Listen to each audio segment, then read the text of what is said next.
আমাদের বিয়ের পরে আমার হাসব্যান্ড পুরোই চেঞ্জ হয়ে যায়। বিয়ের আগে তার সাথে যখন আমার সম্পর্ক ছিল, যতটা খেয়াল রাখতো, খবর নিত, তার ৪ ভাগের ১ ভাগও বিয়ের পরে খবর নেয় না। আমাকে যতটা ভালোবাসতো, তার কোনোটাই এখন তার মধ্যে আর নেই। বিয়ের ১ মাস পরই আমার মানুষটা একদমই চেঞ্জ হয়ে গেছিল। আর এই পরিবর্তন আমাকে যে কত কষ্ট দেয়, নীরবে যে কত চোখের পানি ফেলেছি, সবসময় মনে হয় বুকের মধ্যে চাপা একটা কষ্ট। আমার স্বামী আমার দিকে কবে যে মুখ তুলে তাকিয়েছিল সেটা আমি ভুলেই গেছি। অথচ বিয়ের আগে এই মানুষটাই বলেছিল, সারা জীবন তোমার মুখের দিক তাকিয়েই পার করে দিতে পারবো। যাকে এক পলক দেখার জন্য যেই মানুষটা চারিদিকে ছুটাছুটি করত, ঘন্টার পর ঘন্টা আমার হোস্টেলের নিচে সে দাঁড়িয়ে থাকতো।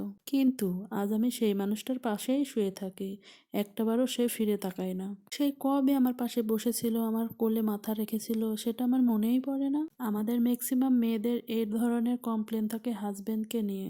যখন তাদের প্রেম ছিল তখন তারা অনেক ভালোবাসতো, অনেক ভালো থাকতো, কিন্তু বিয়ের কয়েক মাস পরে তাদের মধ্যে আর কোনো ভালোবাসা নেই, ভালো সম্পর্ক নেই। কেন এই কারণটা হয়? আমার কথা হচ্ছে, দোষটা কি শুধুই ছেলেদের, মেয়েদের কোনো দোষ নেই?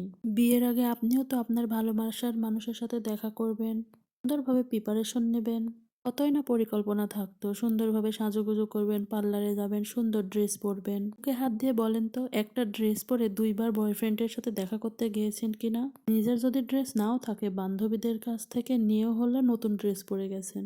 সবসময় আপনি আপনার ভালোবাসার মানুষটির কাছে নতুনভাবে নিজেকে প্রেজেন্টেশন করতে চেয়েছেন, কিন্তু আপনার নিজেরই বিয়ে হয়ে যাওয়ার পরে নিজেরই ব্রাশ করার সময় থাকে না। তাহলে কখনই বা পার্লারে যাবেন, কখনই বা নিজেকে সুন্দরভাবে সাজুগুজু করে প্রেজেন্টেশন করবেন? অনেক তো হাজবেন্ড ওয়াইফ আছে, তাদের তো মান অভিমানের শেষই হয় না কখনো। বছরের ৬ মাসেরও বেশি তাদের কখনোই হয়তো কথাই হয় না। এর আগে হোক বা পরে হোক, প্রত্যেকটা মানুষের উচিত তার ভালোবাসার মানুষের দিকে ফোকাস রাখা। কি করলে সে পছন্দ করে, কি করলে সে অনেক বেশি খুশি হয়। এখন অনেক আপু এসে বলবে, আপু সারাদিন সংসারে কাজ করে কোনো হুঁশই থাকে না। আমি তাদেরকে বলবো, হুঁশ যদি নাই থাকে তাহলে হুঁশে আসতে হবে। কারণ আপনার হাজবেন্ড হোক বা বয়ফ্রেন্ড হোক, এই মানুষগুলো কিন্তু আপনার জীবনে খুবই ইম্পর্টেন্ট। এই মানুষটা আপনাকে যখন ভালোবাসে না কিংবা আপনার খেয়াল রাখে না, তখন কিন্তু পুরো পৃথিবী উলটপালট হয়ে যায়। সময় কি আপনার সংসার, কাজ এগুলো ভালো লাগে? একদমই না। এই মানুষটার জন্য আপনার অনেক কিছু করার আছে।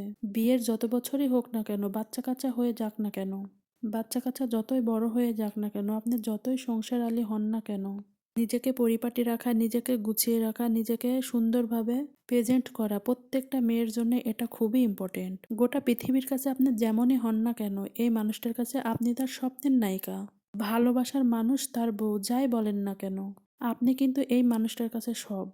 তার কাছে আপনি খুবই স্পেশাল। তাহলে কি আপনার উচিত না তাকে একটু স্পেশাল ফিল করানোর জন্য? আবার অনেক স্মার্ট আপুও আছে, তারা অনেক সুন্দরভাবে পরিপাটি থাকা সত্ত্বেও তার স্বামীরা তাদের দিকে খেয়াল করে না। সুন্দরী বউ ঘরে থাকা সত্ত্বেও অন্য মেয়েদেরকে ভালো লাগে। সেই আপুদেরকে বলছি, ওই বেটার জীবনেও ভালো হবে না। ওই বেটার জন্মগত সমস্যা, তাই উচিত আপনি নিজের মতো করে বাঁচবেন। এত বড় পৃথিবীতে কেউ না কেউ আছে যে আপনাকে ভালো রাখবে।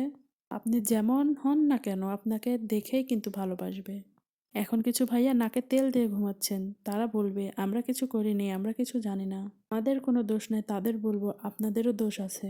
আপনারাও নিজেদেরকে সুন্দরভাবে স্মার্ট করে রাখবেন। ঘরের বউদের প্রতি যত্নবান স্বামী হবেন। বাহির থেকে ঘরে ফেরার সময় একগুচ্ছ গোলাপ নিয়ে এসে ভাবির হাতে দেবেন, দেখবেন সে কতটা খুশি হয়। গল্পটি কেমন লাগলো জানাবেন।